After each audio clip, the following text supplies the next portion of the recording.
Two horror stories. Part 1. The Starving Ghost. Part 2. The Person Who Doesn't Exist.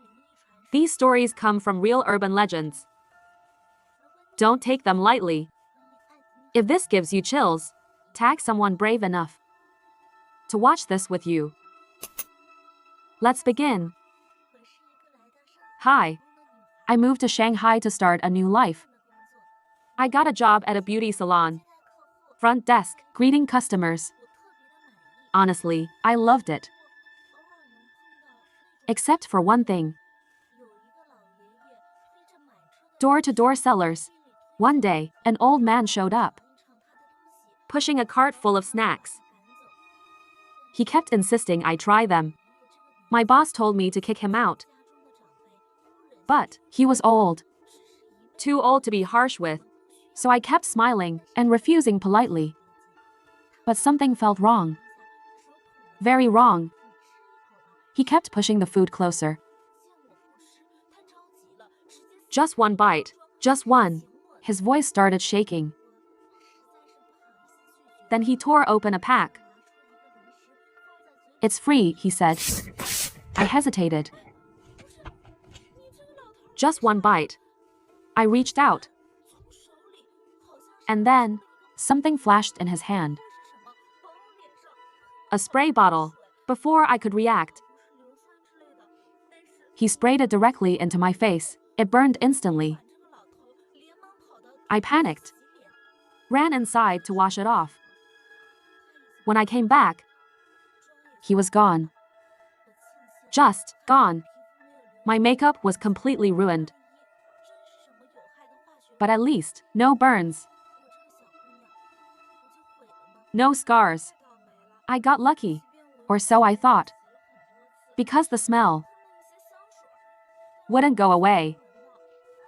No matter how much I washed, it stayed on my skin.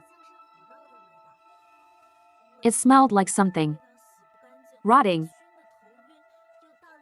Like a corpse. By noon, I couldn't take it anymore. I went to rest. Just for a moment.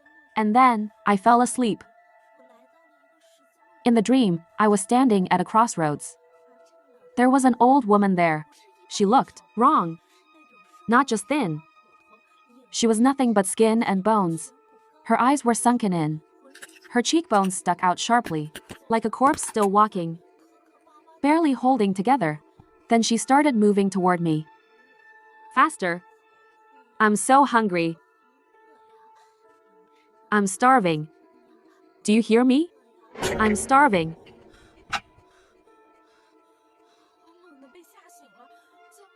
I woke up instantly.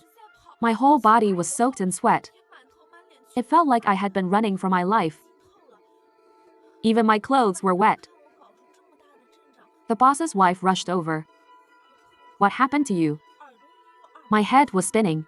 My ears wouldn't stop ringing. I'm fine, I said. But I wasn't. Something felt very wrong, but I kept working anyway. I didn't want to leave early. Then, my vision started to blur. Everything doubled. The room didn't look real anymore. And then, I heard something. Right next to my ear, a whisper. I'm so hungry. I'm so hungry. After that, I blacked out. Completely lost control. They said I went insane. Tried to eat everything I saw. Candy, snacks. Even my own fingers. I shoved them into my mouth. They couldn't stop me. I was too strong, completely out of control. They had to tie me up. My hands pinned behind my back. But I kept struggling. Still trying to eat. Like something possessed me.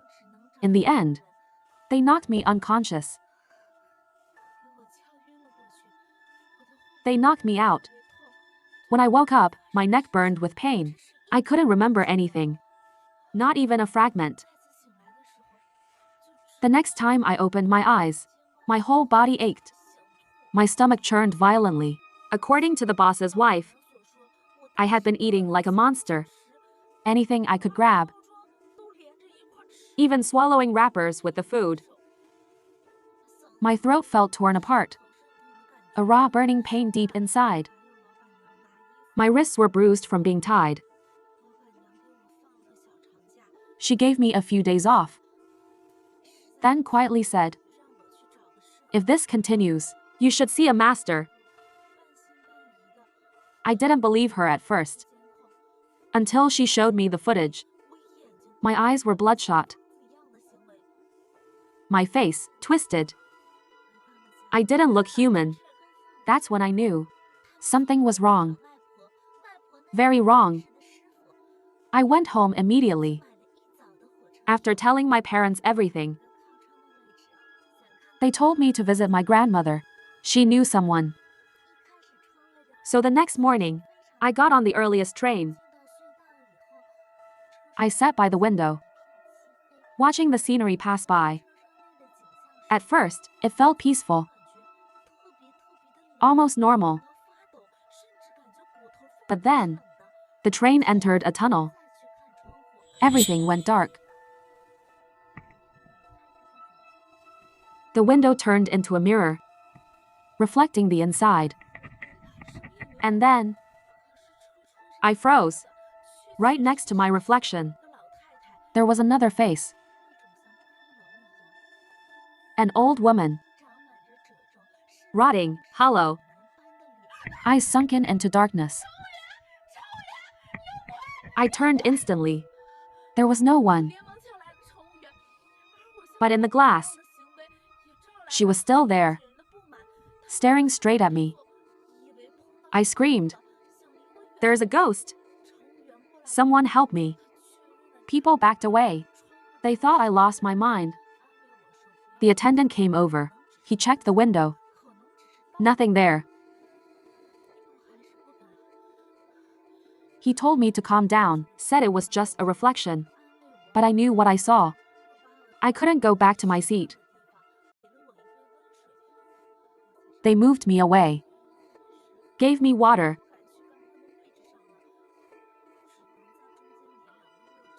I stayed in the corridor the whole time, too scared to move.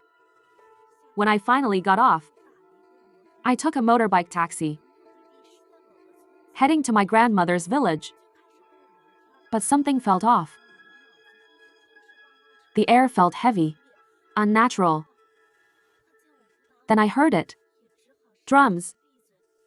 Funeral music. Echoing through the village. Someone had died, and when I asked, my heart stopped. It was her. The old woman next door. And then, I remembered everything. That face. In my dream. In the train window. It was her. Exactly her. I broke down instantly. Crying uncontrollably. Running to my grandmother's house. The moment she saw me, she slapped me. "Don't cry. She'll follow you." Then she burned paper offerings right at the door, muttering something under her breath. "Take the money, go eat. Leave my child alone. Stop following her. Go, just go."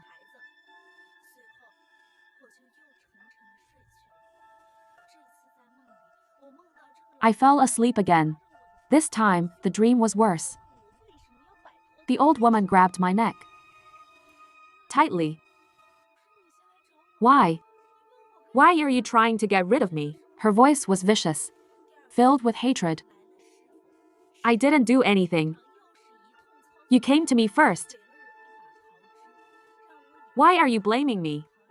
I was breaking down, completely losing control. The next day, the master arrived. He performed rituals on me. Chanting, burning things.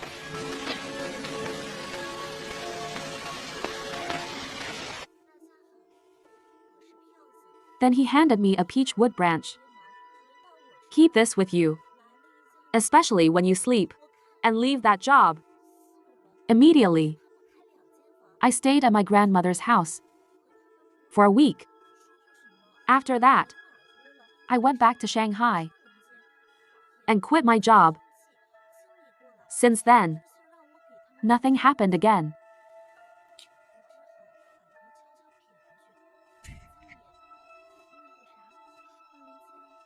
That was the first story. Now, the second one. Something even stranger.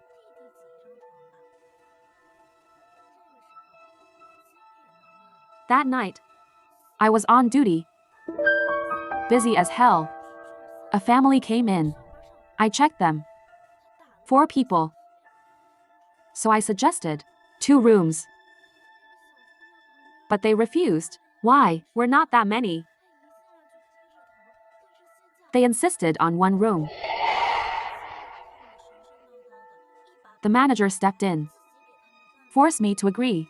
1 double room. Something felt off. I tried to explain.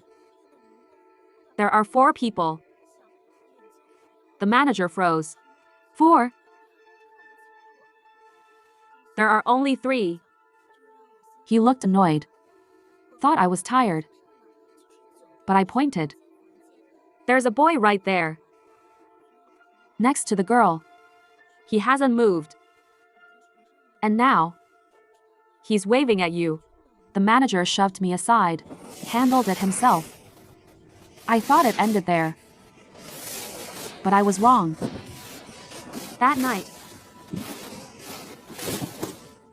in the dorm, I heard something. Rustling. From the next bed. But that bed was empty. I turned slowly. The blanket moved. Something was underneath. It bulged upward, like someone lying there. Slowly, unfolding. Like waking up. The pillow sank down, as if a head was resting on it. Then, it rolled over, turning toward me. I couldn't breathe. Then, it showed itself. A blurry shape in the air. Slowly forming. A transparent face. A little boy. The same one from downstairs. Standing next to that girl. I blacked out instantly. Everything went dark. The next morning, my head was splitting, but I still went to work. Trying to act normal, but I remembered clearly. There were 2 kids. That boy was real. I saw him.